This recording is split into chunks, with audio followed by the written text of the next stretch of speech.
एक दिन गौतम बुद्ध अपने शिष्यों के साथ एकदम शांत बैठे हुए थे। उन्हें इस प्रकार बैठे हुए देख शिष्य चिंतित हुए कि कहीं वह अस्वस्थ तो नहीं है। एक शिष्य ने उनसे पूछा कि आज वह मौन क्यों बैठे हैं? क्या शिष्यों से कोई गलती हो गई है? इसी बीच एक अन्य शिष्य ने पूछा कि क्या वह अस्वस्थ है, पर बुद्ध मौन रहे।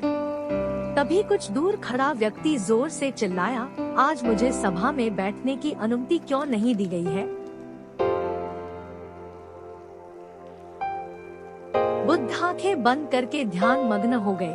वह व्यक्ति फिर से चिल्लाया, मुझे प्रवेश की अनुमति क्यों नहीं मिली? इसी बीच एक उदार शिष्य ने उसका पक्ष लेते हुए कहा कि उसे सभा में आने की अनुमति प्रदान की जाए। बुद्ध ने आंखें खोली और बोले, नहीं, वह अपवित्र है, उसे आज्ञा नहीं दी जा सकती। यह सुनकर शिष्यों को बड़ा आश्चर्य हुआ। बुद्ध उनके मन का भाव समझ गए और बोले, हाँ, वह अपवित्र है। इस पर कई शिष्य बोले, हमारे आश्रम में जात पात का कोई भेद ही नहीं, फिर वह अपवित्र हो गया। तब बुद्ध ने समझाया, आज वह क्रोधित होकर आया है। क्रोध से जीवन की एकाग्रता भंग होती है। क्रोधी व्यक्ति प्राय मानसिक हिंसा कर बैठता है।